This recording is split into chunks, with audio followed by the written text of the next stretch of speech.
नमस्कार दोस्तों and welcome to my channel dam engineering. तो आज के इस वीडियो में हम डिस्कस करने वाले हैं एसक्यूएल का ये एक question.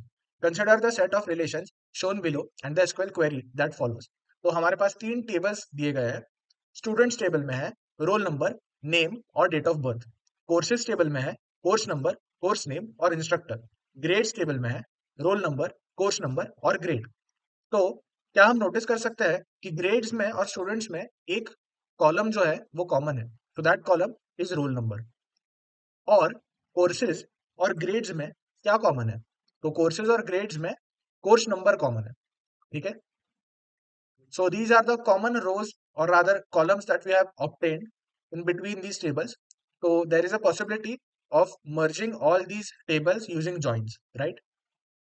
Also, over here we can notice that roll number might be the primary key of students, course number might be the primary key of courses, and grades might have another primary key, which is a combination of roll number and course number. So a composite primary key, right? तो grades में actually ऐसा हो सकता है कि let's say यहाँ पे name है एलिस, तो ऐसा हो सकता है कि Alice in course C1 has obtained grade A, but Alice in C2 has obtained grade B, right? So the same roll number over here is repeated. So the roll number is repeated, right? The course may also be repeated in such a way that we have roll number 2 Bob, and this might be C1. So the course number will also be repeated, but but the roll number in combination with the course number will be unique. So that can be the composite key or primary composite key over here, right? So this is what we've been given. Okay, तो query को देखते हैं. सो query में हमारे पास है select distinct name, right? तो हमें distinct keyword बहुत इंपॉर्टेंट है यहाँ पे, नेम. ठीक है, नेम निकालना है. ठीक है.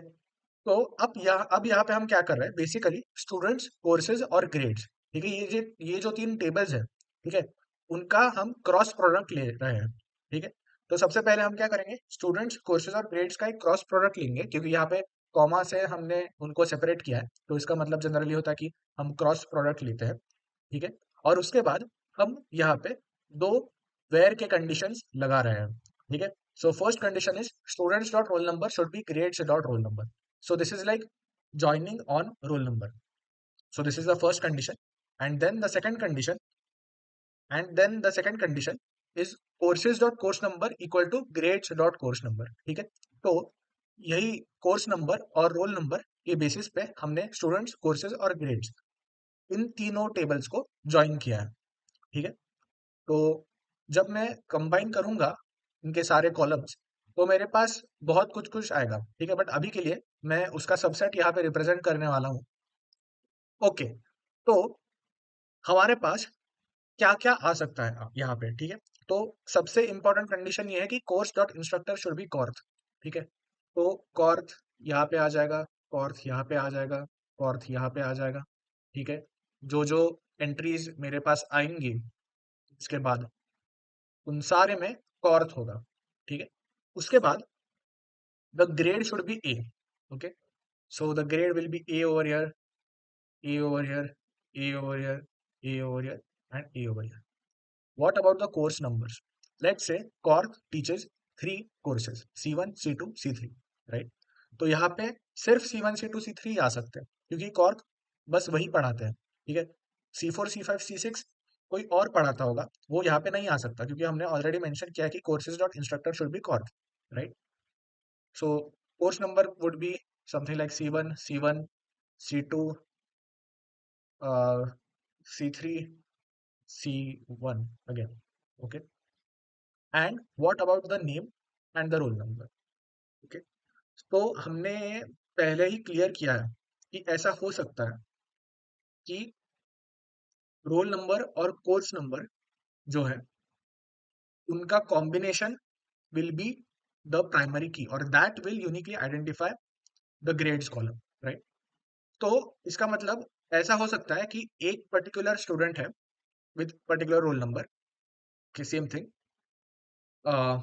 He learns 2 courses taught by Cork. Okay, C1 and C2. Or let's say over here, okay, let's say C1 and C2. Okay, and he or she has scored A in both of those courses. Okay, so let's say Bob with roll number 1 has scored A in C1, and Alice has scored an A with roll number 2. Alice has scored an A in C1 and C2. So that is entirely possible. Okay. Then let's say we have uh, John and let's say Adam. So the point is कि Alice ने दो courses में ए हासिल किया, तो ऐसा हो सकता है कि रोल नंबर 5 लेट्स से और okay let's say roll number 4 Adam he has scored A in all the courses taught by Corp, right? This can totally happen. Okay, so ये जो entries है they satisfy the conditions that we have set, right?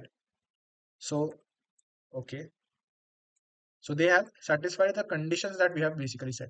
Okay, so अब इस table को देखते हुए जब मैं ये क्वेरी रन करूंगा, लेट्स से इस पर्टिकुलर टेबल पे मैंने ये क्वेरी रन की, तो क्या मिलेगा? तो बेसिकली मुझे ये टेबल ही मिलेगा. सो एक्चुअल टेबल्स जो होंगे वो बड़े होंगे, ये मेरा रिजल्ट सेट है बेसिकली. बट जब मैं डिस्टिंक्ट लगाऊंगा तब मैं सिर्फ नेम ले रहा हूँ, डिस्टिंक्ट नेम ही ले रहा हूँ. So I am selecting just the names, right? I just want the names.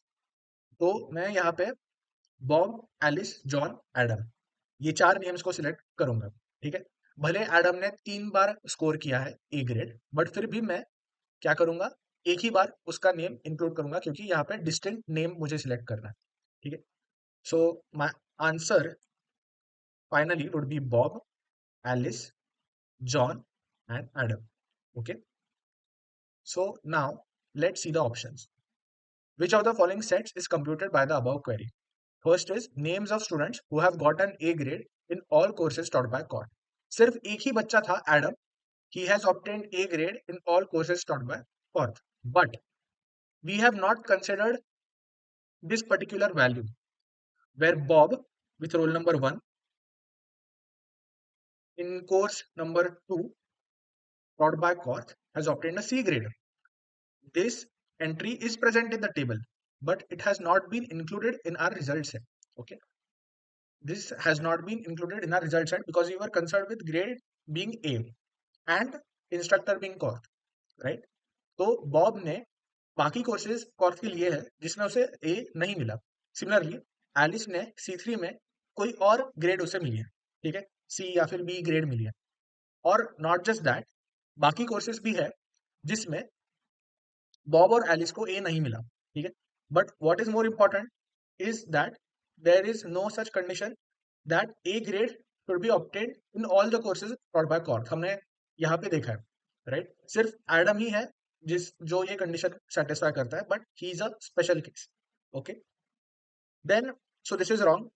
Okay, as we can see over here, then we have names of students who have got an A grade in all courses. अभी हमने just देखा था कि Bob may have got B grade in some other course, फिर भी उसका नाम आया है. Alice may have got C grade in another course, फिर भी उसका नाम आया है. Similar same for John, right? तो A grade in all courses का कोई मतलब ही नहीं है क्योंकि we just want courses taught by CORT first of all over here, right? तो यहीं पे वो wrong हो जाता है. ठीक है, because CORT does not teach all courses, right? So ये भी wrong है. Then we have names of students who have got an A grade in at least one of the courses taught by CORT. This is correct. Okay, this is absolutely correct. Why? Because at least एक course होना चाहिए नाम आने के लिए कि कॉर्थ और A grade, बस ये दो कंडीशंस हमें चाहिए. So Korth must be teaching that particular course and the grade should be A. ऐसा एक एग्जाम्पल अगर हमें मिलता है, ऐसी एक एंट्री हमें मिलती है, तो that is sufficient for that particular student for his name to come into this list. Okay, जैसे कि हम यहाँ पे देख सकते हैं, right? So this is the basic minimum condition that we have found so far, right? And the D option is none of the above, so that is wrong. So the correct answer is C. Thank you.